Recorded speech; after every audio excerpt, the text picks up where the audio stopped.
Sugeng pepanggihan malih kaliyan Subadi Prawata. Ing kalodhangan menika badhe ngaturaken waosan buku basa Jawi Jagading Lelembut. Anggitanipun Titik Concat. Kanthi irah-irahan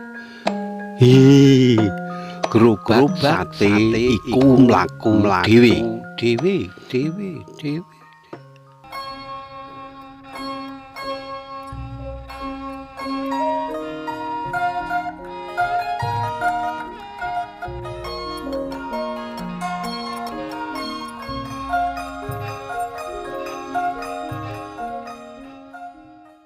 Saben bengi ana pedagang sate ayam kang liwat neng ngarep omahku.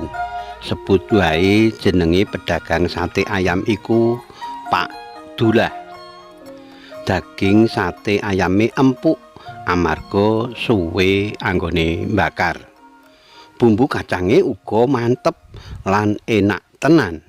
Apa maneh lontonge gurih rasane. Anehe akhir-akhir iki Pak Dulah wis suwe ora dodolan sate ayam. Aku uga dadi arang mangan sate ayam. Ambakno ana pedagang sate ayam liyane, aku ora kepingin mangan sate ayam.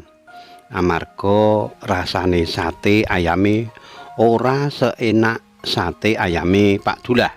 Meh setahun Pak Dulah ora dodol sate ayam keliling.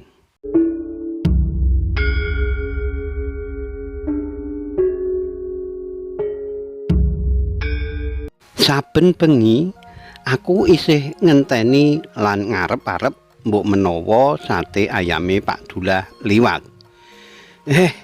Pangarep-arepku muspra. Sawijining bengi tanpa kanyono-nyono. Saka kaduan ana swara krincing.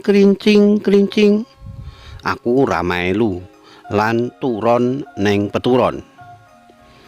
Krincing iku mandeg persis neng ngarepan omah. Swara krincing iku ora lunga-lunga. Bareng para esuk swara krincing iku mlaku tumuju sisih lor. Aku penasaran lan tangi saka peturon. Aku mlaku tumuju jendela lan nginjen. Aku mambu wangine kembang mlati. Bengine maneh swara krincing iku teka lan mandeg neng ngarepan omah. Aneh, swara iku pas tengah bengi.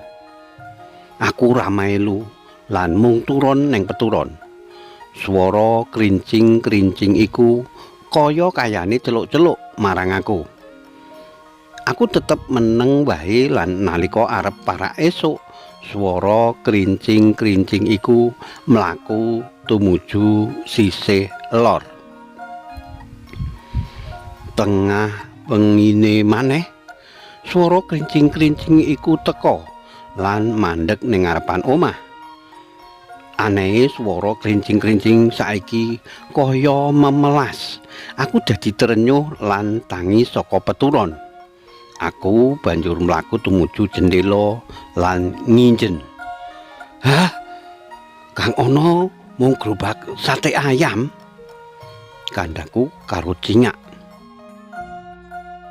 Swara krincing iku isih muni. Sapa kang ngunekake? Pitakonku dhewe.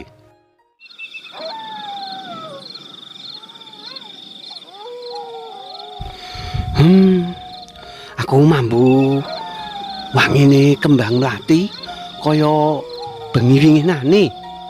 Kandhaku lirih karo ngucek-ucek irungku. Saiki aku mambu wangine kemenyan. Kandhaku meneh karo ora percaya. Kenapa gerobak sate ayam iku ora lunga-lunga? Pitakonku dhewe. Sedelo maneh para esuk.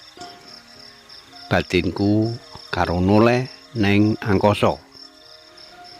Bebarengan karo iku, swara krincing-krincing iku muni maneh, lan gerobak sate ayam iku mlaku dhewe tumuju sisih lor. Aku mung kami tenggengen meruhi kedadian bengi iku. Sikilku dadi kaku lan angel kanggo njangkah. Nalika gerobak sate ayam iku wis adoh, aku banjur mlumpat neng peturon. Aku isih ora percaya karo kedadian kang nembe wae dak alami.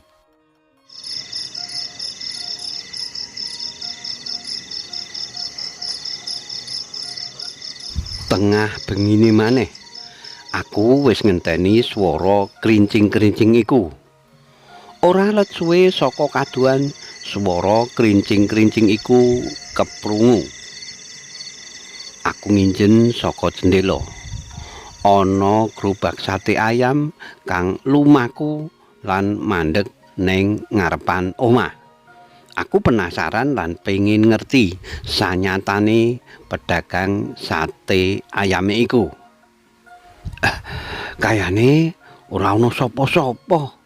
Batinku karo namati gerobak sate.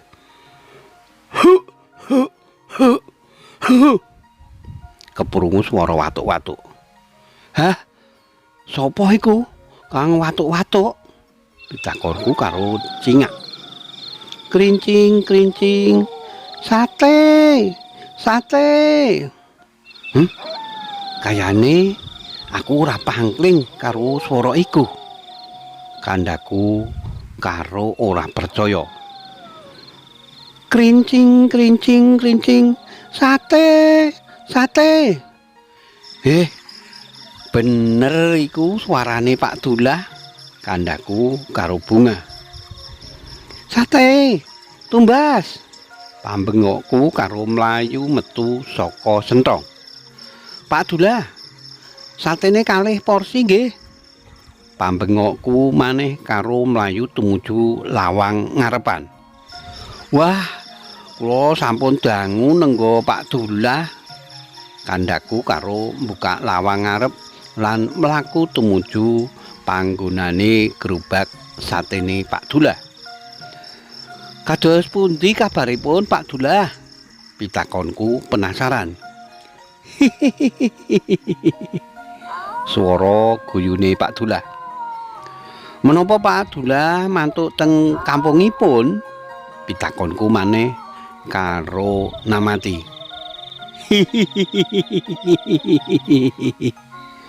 Swara guyune Pak Dullah kang nyeremake. Pak Dullah, Karma. Kandhaku karo guyon. Swara guyune Pak Dullah karo noleh marang aku. Aneh, kawit mau Pak Dullah mung guyu lan ora gemapyak kaya padatane. Batinku. Karipta dening Titik Concat.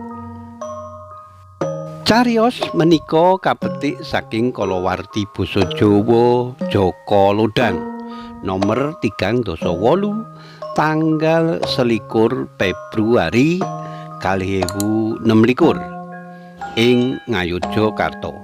Matur nuwun awit kawigatosanipun saged pepanggihan malih wonten ing cariyos-cariyos sanesipun. Matur nuwun. Nuwun.